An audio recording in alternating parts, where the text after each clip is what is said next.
do versículo 1 ao 8.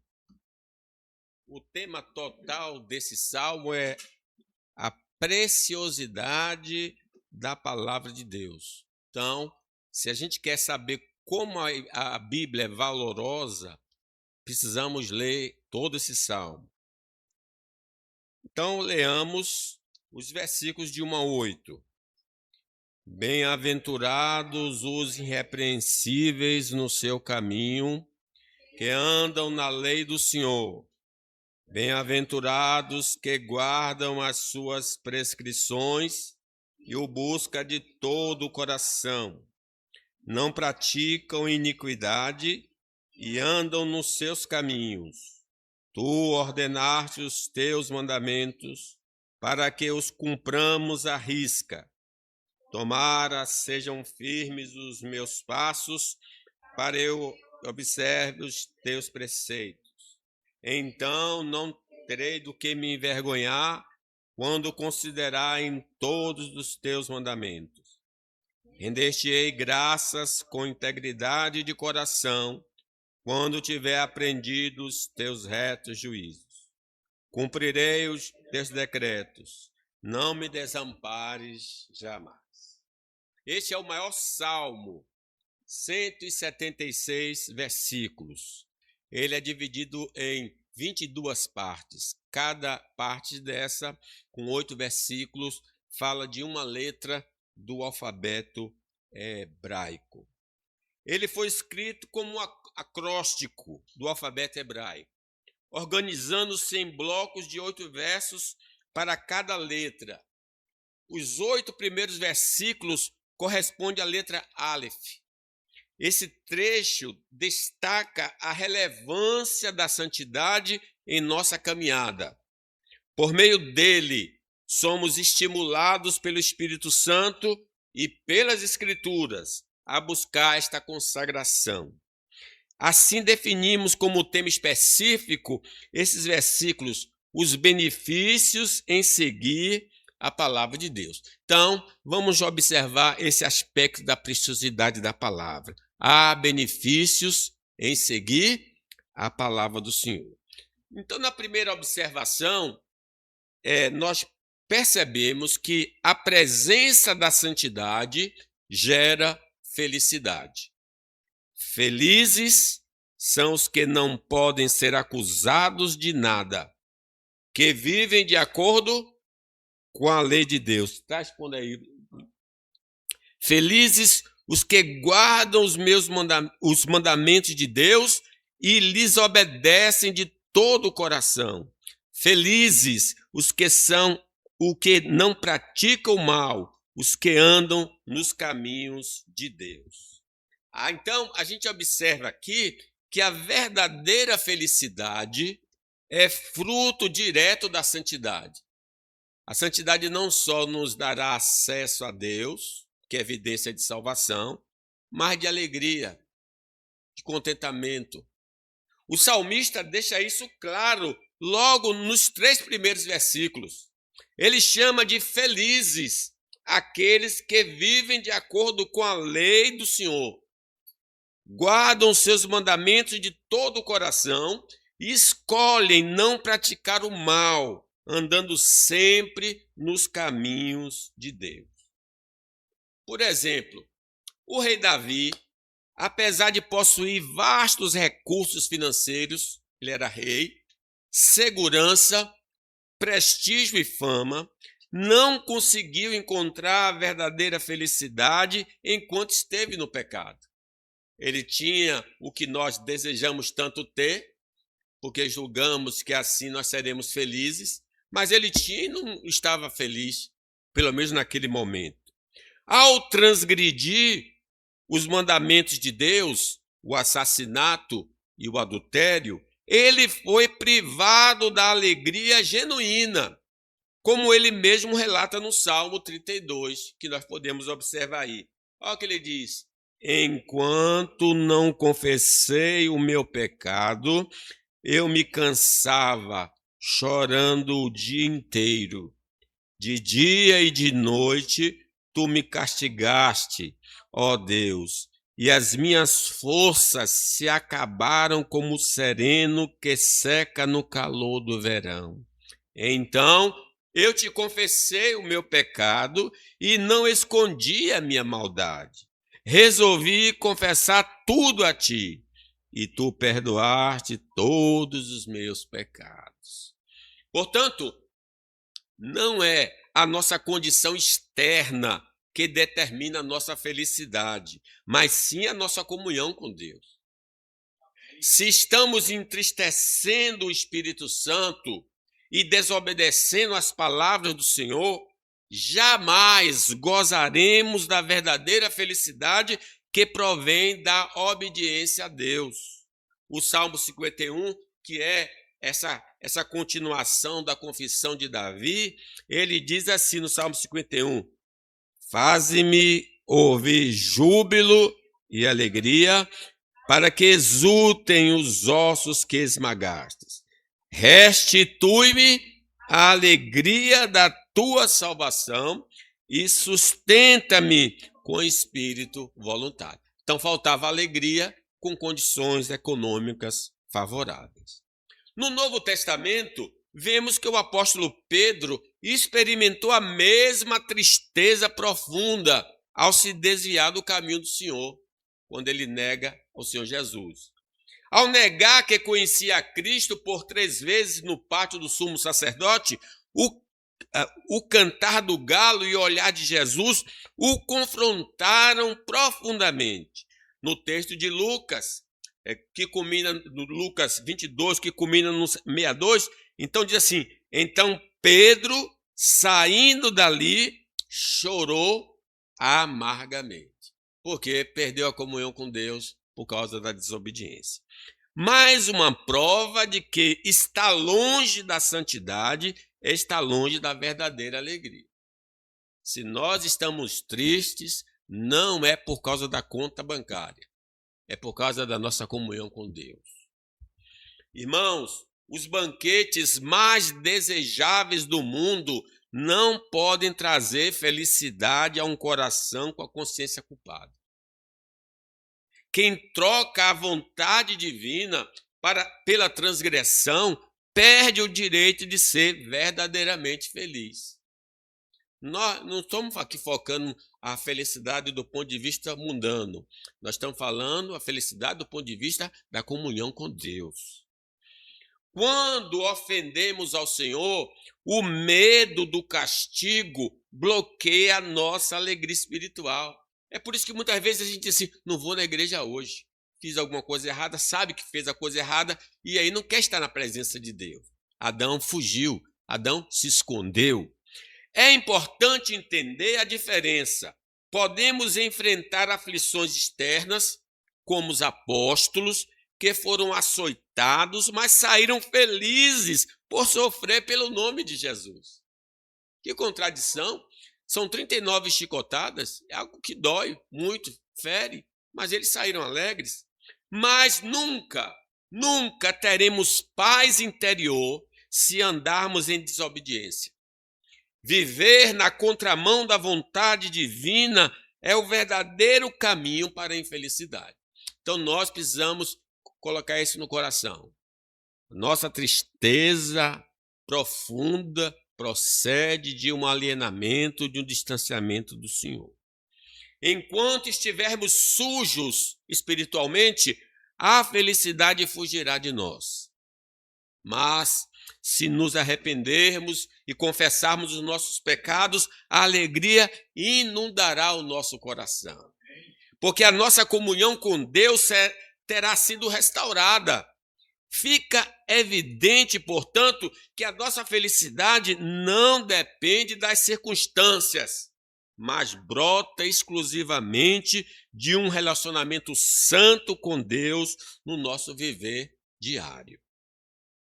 Se nossa vida pessoal, familiar, profissional condiz com os princípios de Deus revelados nas Escrituras, teremos paz e alegria e podemos dormir bem à noite. O Salmo 4, versículo 7 diz Davi: mais alegria puseste no coração do que a alegria deles, quando lhes há fartura de cereal e de vinho.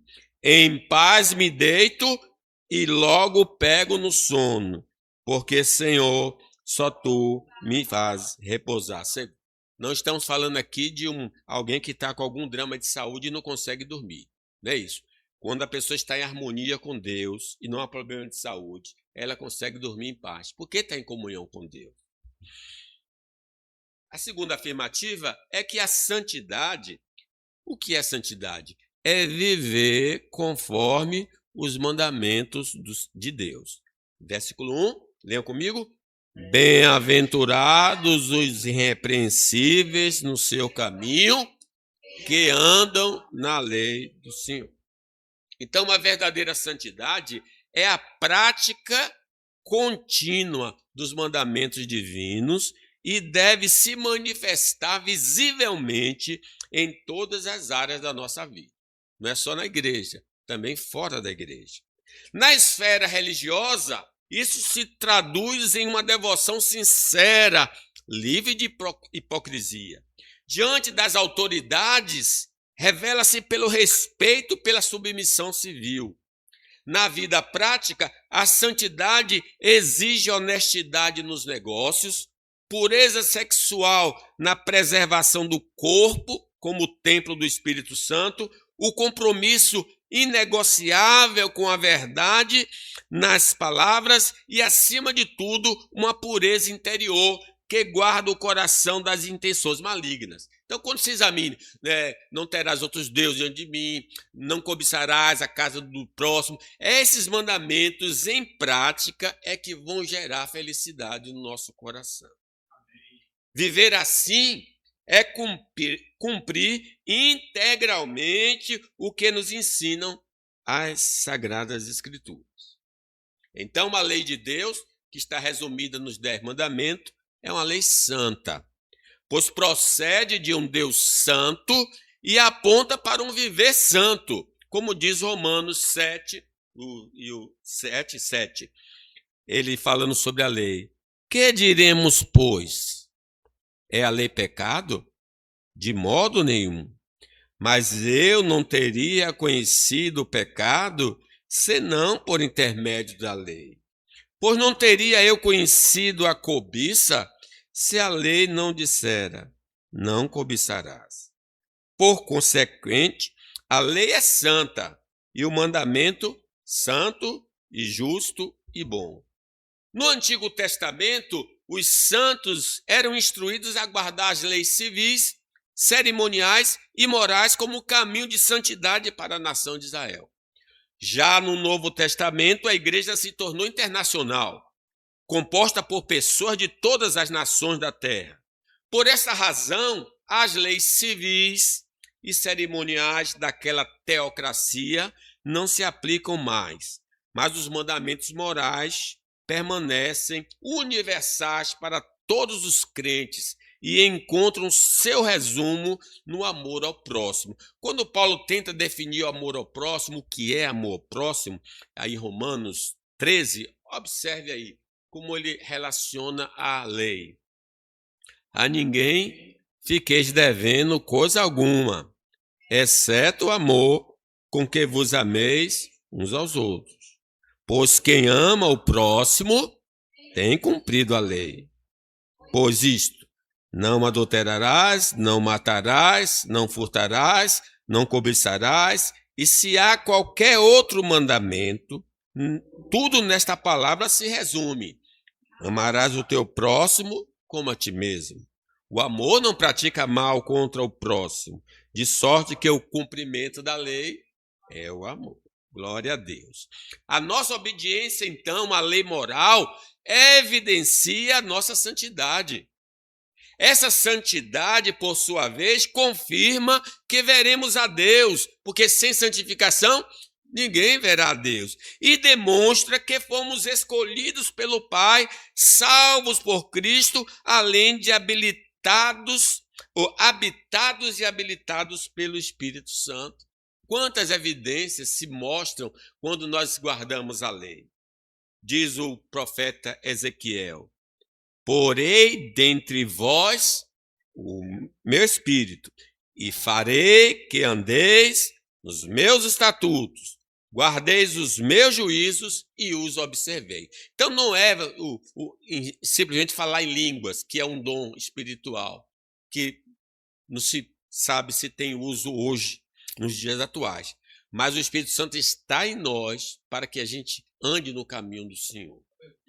Quando somos participantes dos mandamentos do Senhor, como somos praticantes do mandamento do Senhor, o nosso bem-estar deixa de depender das circunstâncias e passa a depender exclusivamente da nossa obediência a Deus. Diz o apóstolo Paulo em Filipenses, presta atenção, como é possível ser feliz e estar sem dinheiro? Presta atenção aí. Vamos a esse texto aí. Paulo dizendo: digo isto, não por causa da pobreza, porque aprendi a viver contente em toda e qualquer situação. Tanto sei estar humilhado, como também ser honrado. De tudo e em todas as circunstâncias já tenho experiência, tanto de fartura como de fome, assim de abundância como de escassez. Tudo posso naquele que me fortalece. Nós precisamos anelar esse estado espiritual. Quando a gente puder sorrir em meio à crise econômica, por exemplo, aí nós estamos realmente debaixo de uma graça do Senhor. Mas, para tanto, necessitamos conhecer esses mandamentos registrados no livro de Deus, para sabermos como aplicá-los em nosso viver diário. Por isso, a ênfase do Salmo 1. Diz assim: antes, o seu prazer está na lei do Senhor, e na sua lei medita de dia e de noite. Ele é como árvore plantada junto a correntes de águas, que no devido tempo dá o seu fruto, e cujas folhagens não murcha, e tudo quanto ele faz será bem sucedido. Nesta vida, irmãos, a nossa felicidade nunca será plena, porque, infelizmente, ainda viveremos, iremos pecar contra o Senhor, o que abala a nossa comunhão com Ele. Por isso que está na oração dominical que nós devemos confessar os nossos pecados, né? Contudo, no estado intermediário, quando deixarmos esta vida para nos encontrarmos com o Senhor, não mais experimentaremos a infelicidade, mas sim uma alegria contínua, pois estaremos livres do pecado. Finalmente, no grande dia da ressurreição, Jesus glorificará o nosso corpo para uni-lo ao nosso espírito. Então habitaremos no novo céu e na nova terra, onde gozaremos de uma comunhão perfeita com Deus e seremos plenamente felizes por toda a eternidade. Então a tristeza do cristão não é por causa da comida nem bebida, mas por causa da ofensa ao Senhor. Quando nós estamos bem com Deus, nós estamos felizes. Terceira observação: na santidade, a obediência à lei de Deus deve ser completa, não pode ser parcial. Versículo 4: tu ordenaste os teus mandamentos, para que os cumpramos à risca.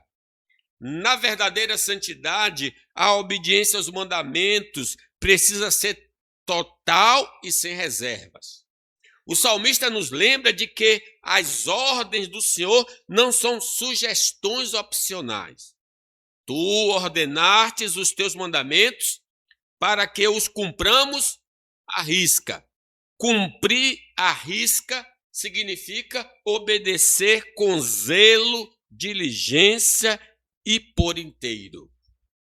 Admirar e obedecer aos mandamentos de Deus são duas atitudes que devem caminhar de mãos dadas na vida do cristão. Na caminhada de santidade, meditamos nas Escrituras para conhecer a vontade do Senhor e, consequentemente, ficamos maravilhados com a profundidade e a beleza dos seus ensinamentos. Mas o processo não para isso, na meditação e admiração. Com a ajuda do Espírito Santo, colocamos em prática cada uma dessas lições, demonstrando assim a verdadeira santidade no nosso viver. O salmista expressa esse amor profundo no Salmo 119, 97, versículo 97. Quanto amo a tua lei. É a minha meditação todo dia. Não confundamos santidade com rituais humanos. O rei Saul achou que poderia compensar sua desobediência explícita oferecendo sacrifícios com gado que Deus mandara destruir. Que coisa equivocada. A resposta do profeta Samuel expôs a hipocrisia daquele ato. O obedecer é melhor do que o sacrificar. Saul tentou manter as aparências religiosas, mas perdeu o reino, porque rejeitou a palavra do Senhor. Uma religiosidade baseada no medo dos homens e na desobediência a Deus é completamente vazia. A verdadeira santidade exige uma obediência completa. Ela limpa o homem por dentro, bem-aventurados limpos de coração, de pensamentos, sentimentos, intenções, e o conduz para fora em palavras e atitudes. Viver apenas de rituais externos é oferecer a Deus uma obediência sem alma.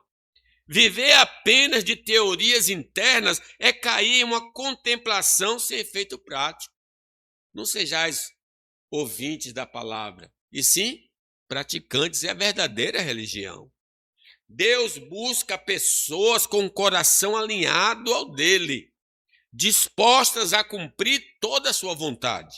Assim como testemunhou a respeito de Davi em Atos 13, quando ele tira o rei Saul, né?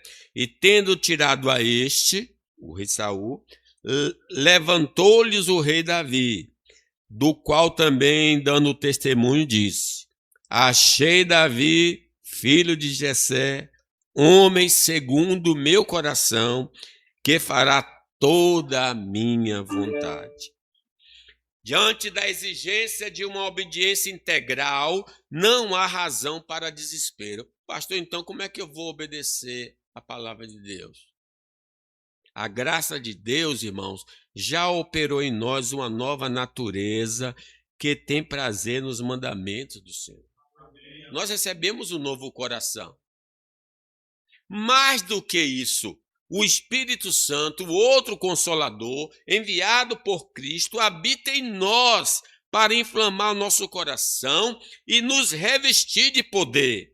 A obediência não é um fardo humano, é o resultado do que Deus faz em nós, como diz o profeta, e eu fiz referência a isso. Porei dentre vós o meu espírito, e farei que andeis nos meus estatutos, guardeis os meus juízos e os observeis. Então, precisamos compreender com clareza: santidade e obediência integral, não parcial. Sem ela, nossa fé é vazia e não há evidência de salvação. Atividades religiosas, vir à igreja, participar da ceia, pregar o evangelho como a SAF estava planejando, mas infelizmente não foi possível por causa da chuva. Atividades religiosas podem impressionar os homens, mas não provam que fomos eleitos e salvos. Revelam apenas o nosso envolvimento com a religião. O passaporte para o reino dos céus é a santidade gerada pelo Espírito Santo. Afinal, no último dia, muitos apresentarão seus currículos dos milagres e profecias, mas ouvirão de Jesus a frase mais devastadora da eternidade: nunca vos conheci. Apartai-vos de mim, os que praticais a iniquidade. É justamente a não observação dos mandamentos do Senhor. Iniquidade é transgressão da lei de Deus. Deus não busca realizadores de rituais. Ele busca filhos obedientes. Filho meu, eu quero o seu coração. Irmãos, não nos enganemos. A obediência integral à lei de Deus é o termômetro da nossa comunhão com Ele. Essa capacidade não vem de nós, é obra do Espírito Santo. Um estilo de vida marcado pelo fracasso, galinha da Angola, estou fraco, e pela desobediência voluntária é o sintoma de que a nova vida em Cristo ainda não começou. Está dentro da igreja, mas não passou pela experiência da nova vida. Essa é uma realidade solene. Se morrermos sem essa transformação, o destino final será a perdição eterna.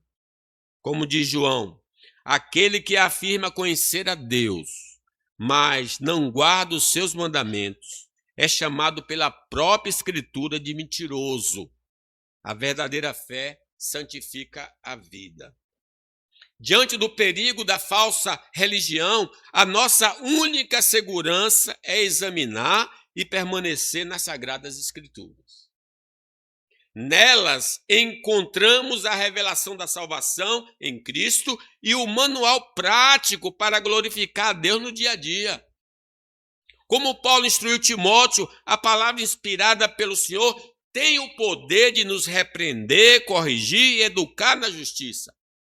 Se queremos viver uma obediência integral e desfrutar da verdadeira felicidade da santidade, precisamos nos submeter à Bíblia. Só assim seremos aperfeiçoados e perfeitamente habilitados para toda boa obra. Todos nós temos a Bíblia. Esse livro não pode ser tirado da prateleira só para vir para a igreja. Tem de ser lido. É por isso que não podemos negligenciar nossa vida devocional, nossa presença na escola bíblica e nossa fidelidade no culto público. Esses são meios de graça que Deus nos deu para sermos nutridos espiritualmente. Quando deixamos de olhar para a palavra e passamos a olhar apenas para o mundo, corremos o risco de escorregar na fé. A clareza espiritual e o entendimento sobre a eternidade só nos são devolvidos quando nos achegamos a Deus, como diz o Salmo 73, versículo 17. Até que entrei no santuário de Deus e atinei com o fim deles. É Asaf que está na crise econômica e invejando os ímpios. Mas quando ele entra na igreja, a visão dele muda. Não mudou o bolso continuou vazio, mas a visão dele mudou. É na presença do Senhor que nossa mente se alinha com a verdade. Versículos 5 e 6, nós observamos aí que nós precisamos, então, desejo pela santidade de vida. Leamos os 5 e 6.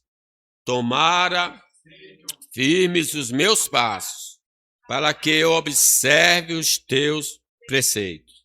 Então não terei de que me envergonhar quando considerar em todos os teus mandamentos. Viver em santidade exige um desejo genuíno de agradar a Deus em tudo. No Salmo aí, que é o de versículos 5 e 6, vemos o salmista abrindo o coração e confessando que precisa de ajuda divina para que os seus passos sejam firmes na direção correta.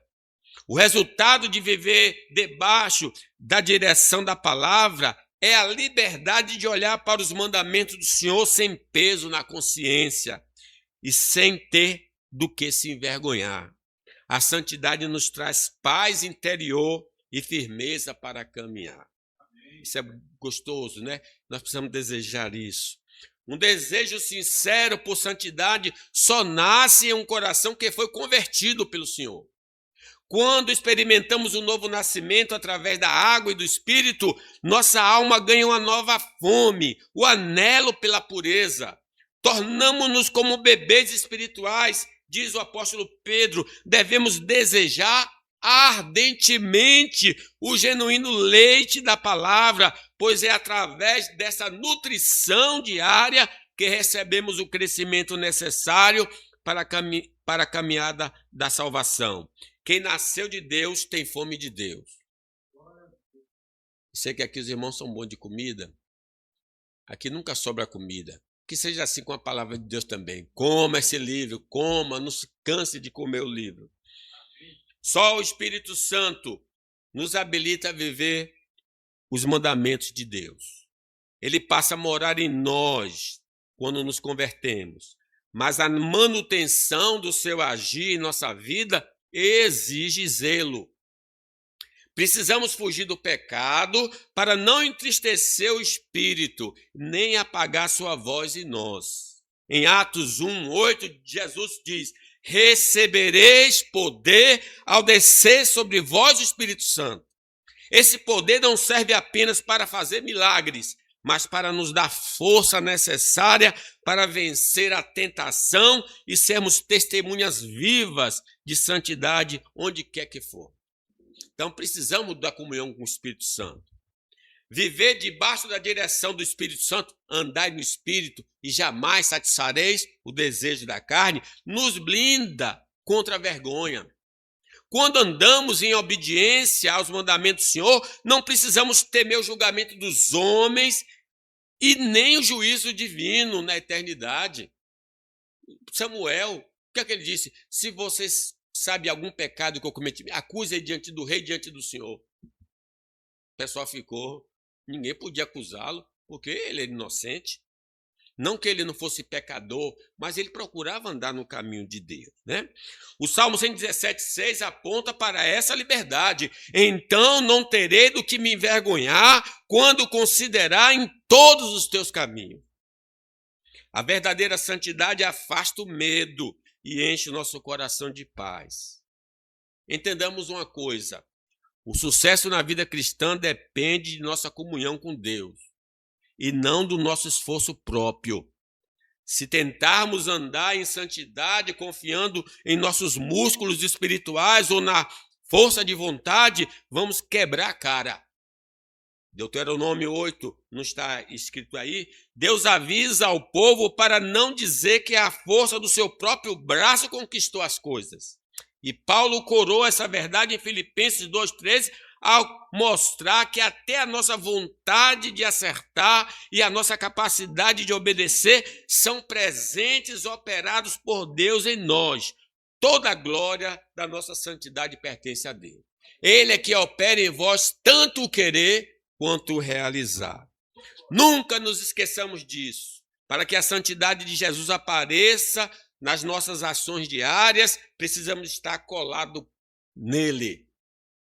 Em João 15, Jesus usa a ilustração da videira e dos ramos para nos dar um choque de realidade. Sem mim, nada podeis fazer. Se não permanecermos em comunhão diária com Ele, por meio da palavra e da oração, a nossa vida espiritual vai secar como um galho seco jogado na beira do caminho. Santidade não é esforço humano para imitar a Cristo, é a vida do próprio Cristo fluindo por meio de nós, porque estamos conectados nele. Ele já está em nós. Ele quer desabrochar na nossa vida, mas nós precisamos dar lugar. Buscar-me-eis e me achareis quando me buscardes de todo o vosso coração. O versículo 7 diz: ter conhecimento para exercício da santidade. Render-te-ei graças com integridade de coração, quando estiver aprendido os teus juízos. Para exercermos, então, a verdadeira santidade, precisamos de conhecimento bíblico. A nossa adoração e a nossa gratidão ao Senhor amadurecem à medida que compreendemos sua vontade, como o salmista declara: render-te-ei graças com integridade de coração, quando tiver aprendido os teus juízos. Então, a palavra do Senhor, os mandamentos do Senhor. O nosso culto a Deus só será verdadeiramente santo se o adorarmos conforme ele mesmo nos prescreveu em sua palavra e se vivermos o nosso dia a dia alinhado às suas orientações.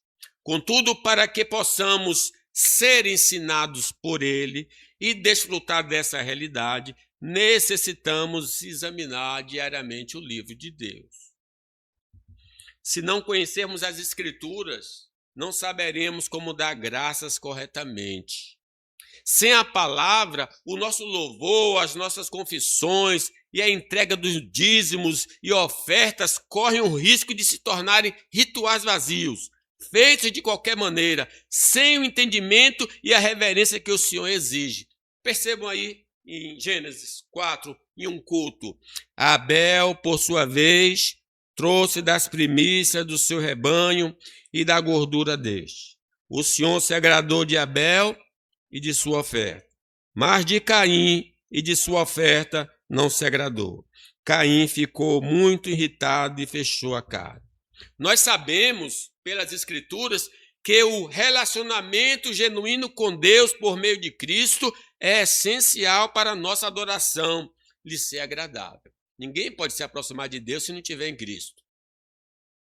Caim não se relacionava intimamente com o Senhor, como Abel, e essa foi a causa principal da rejeição de sua pessoa e, consequentemente, de sua oferta por parte de Deus. Não foi o que ele ofereceu.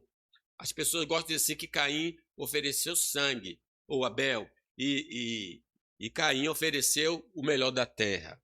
Meus irmãos, no capítulo 5, depois vocês examinem Levítico, um pobre, extremamente pobre, que não podia oferecer em sacrifício pelo perdão dos pecados, ele oferecia farinha. Ele levava um punhado de farinha, e aquela farinha era uma farinha de oferta do Senhor pelo pecado. Então não foi a oferta de Caim. O que é que foi então? O apóstolo João então diz, 1 de João 3,12: não sejamos como Caim, que era do maligno e matou a seu irmão. E por que o matou? Porque as suas obras eram más e a de seu irmão eram justas. Tanto na adoração particular quanto pública, o que deve preceder o nosso ato cultico é a nossa vida alinhada aos mandamentos de Deus. Se vivermos à margem da vontade do Senhor, o nosso culto se torna inútil, independentemente de seguirmos uma liturgia correta. Por outro lado, se a nossa vida prática e a nossa liturgia andam em conformidade com a vontade divina, nosso culto é perfeitamente aceitável. É vida e liturgia. O Senhor denuncia a adoração de hipócritas de forma severa no Salmo 50. Mas ao ímpio, diz Deus, de que te serve repetires os meus preceitos e teres nos lábios a minha aliança, uma vez que aborreces a disciplina e rejeitas as minhas palavras? Se vês um ladrão, tu te compraz nele, e aos adúlteros te associas. Soltas a boca para o mal e a tua língua trama enganos. Sentastes para falar contra o teu irmão e difamas o filho de tua mãe. Tens feito essas coisas e eu me calei. Pensavas que eu era teu igual, mas eu te arguirei e porei tudo à tua vista. Então Deus reprova uma pessoa que está andando contra os mandamentos dele. O culto não é para nós, é para Deus. Se mudarmos a liturgia para atrair pessoas ou para que possamos nos sentir bem, estamos errando o alvo. Os elementos que Deus aceita já estão determinados no livro dele. Louvor bíblico, ações de graça genuínas, orações de confissão, intercessão, dízimos e ofertas por amor e a prática fiel dos sacramentos, a ceia e o batismo. Quando a igreja se submete a esses mandamentos das Escrituras, a liturgia deixa de ser um ritual humano e passa a ser um culto que verdadeiramente satisfaz o Senhor. As pessoas hoje querem inventar luzes e coisas para que a pessoa fique impressionada. O culto tem de impressionar Deus e não os homens. Cuidado para não transformarmos o momento mais sagrado da igreja em motivo de condenação para a nossa vida. Lembremos que hoje tem a ceia na parte da tarde. Se participarmos da ceia do Senhor, mas vivermos em pecado deliberado e sem comunhão com o nosso irmão, estamos desprezando o corpo de Cristo. Lá em 1 Coríntios 11, Paulo repreendeu os crentes que iam para a mesa com egoísmo, orgulho e falta de discernimento. A ceia exige integridade de vida. Se não houver arrependimento sincero antes do pão e do cálice, o que deveria ser uma bênção se torna uma disciplina, um castigo, uma maldição. Se formos pessoas orgulhosas em vez de humildes, isso comprometerá a nossa adoração ao Senhor. Se o nosso coração estiver inflado pela vaidade, todos os nossos atos de devoção serão rejeitados por Deus. Jesus ilustrou essa terrível realidade ao propor uma parábola direcionada exatamente àqueles que confiam em sua própria justiça. Diz Lucas: propôs também esta parábola a alguns que confiavam em si mesmos, por se considerarem justos, e desprezavam os outros. 2 homens subiram ao templo com o propósito de orar, um fariseu e o outro publicano. O fariseu, posto em pé, orava de si para si mesmo dessa forma: ó Deus, graças te dou, porque não sou como os demais homens, roubadores, injustos e adúlteros, nem ainda como este publicano. Jejuo 2 vezes por semana e dou o dízimo de tudo quanto ganho. O publicano, estando em pé, longe, não ousava nem ainda levantar os olhos ao céu, mas batia no peito, dizendo: ó Deus, sê propício a mim, pecador. Digo-vos que este desceu justificado para a sua casa, e não aquele. Porque todo o que se exalta será humilhado, mas o que se humilha será exaltado.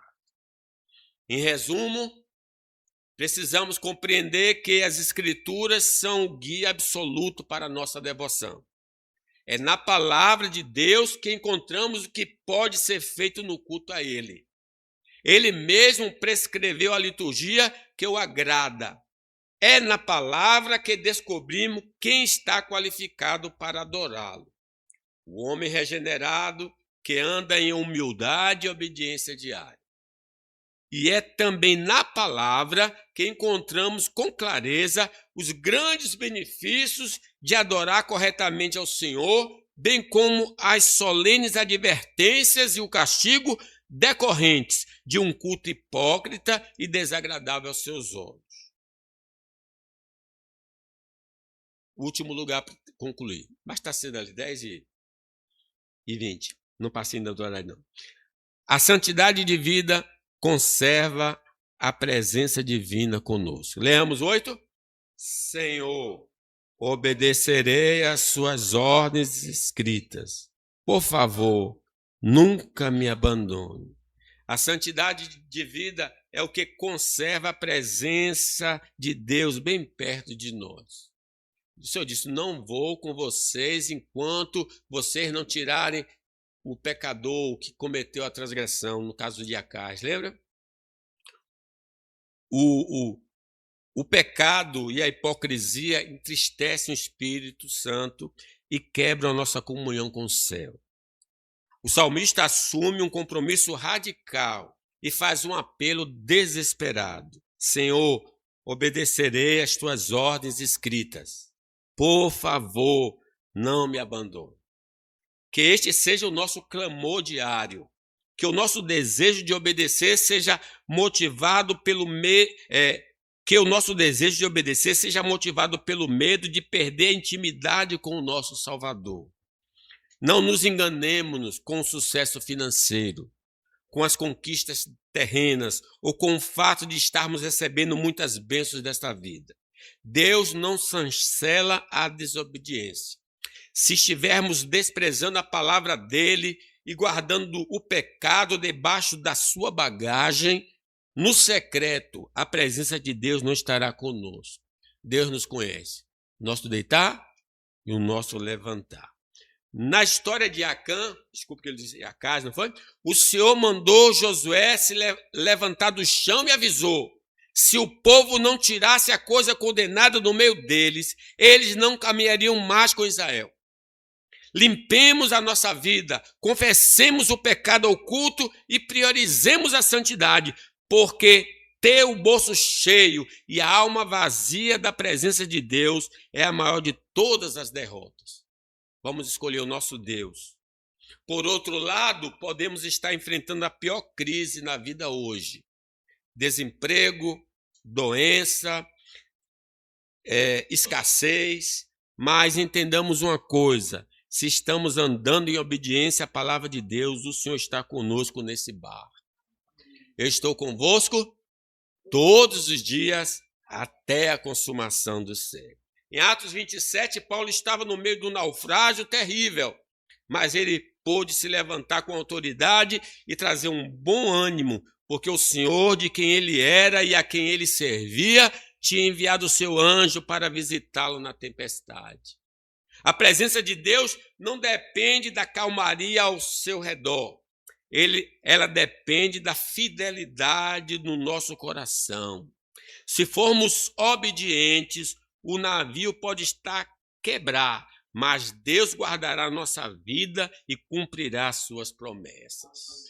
Que coisa gloriosa. Não morreu ninguém daquele navio. Paulo, o Senhor disse, eu entreguei todo mundo, até aqueles que não sabiam nadar na tempestade não morreram. É glória a Deus, né? Proteção divina. Se você está aqui hoje e sente que Deus está longe de sua vida, da sua casa, do seu coração, a dificuldade nunca estará no Senhor, mas na barreira que os seus pecados criaram. Os vossos pecados fazem separação entre vós e o vosso Deus. A solução não é fingir que está tudo bem no domingo. A solução é o arrependimento. Diz Tiago, chegai-vos a Deus e ele se chegará a vós. Mas ele avisa, limpe as mãos, limpe o coração, pare de viver uma vida dupla. Chore pelo seu pecado, humilhe-se diante do Senhor hoje. Não saia daqui mantendo a mesma rebeldia oculta de Acã ou o orgulho do fariseu. Curve-se diante de Jesus, confesse suas falhas e ele vai perdoar, restaurar e se aproximar de você com poder. Glória a Deus. Ele não deseja que ninguém se perca, mas que todos cheguem ao conhecimento da salvação. Concluo, meus irmãos. Chegamos ao fim dessa mensagem com 4 certezas gravadas na alma. Primeiro, que a nossa felicidade depende de submetermos à vontade de Deus expressa na Bíblia. Segundo, que se temos o desejo de ser santos, isso é obra do Espírito Santo e devemos alimentar esse apetite todos os dias. Terceiro, que para adorarmos a Deus de forma aceitável, precisamos conhecer as Escrituras. Rituais vazios não tocam o trono. E, finalmente, lembremos-nos de que a presença de Deus na vida está diretamente ligada à nossa obediência prática. Escolhamos a santidade hoje, conheçamos o nosso Deus hoje por meio da sua palavra e desfrutemos da presença maravilhosa do Salvador todos os dias da nossa vida. Amém.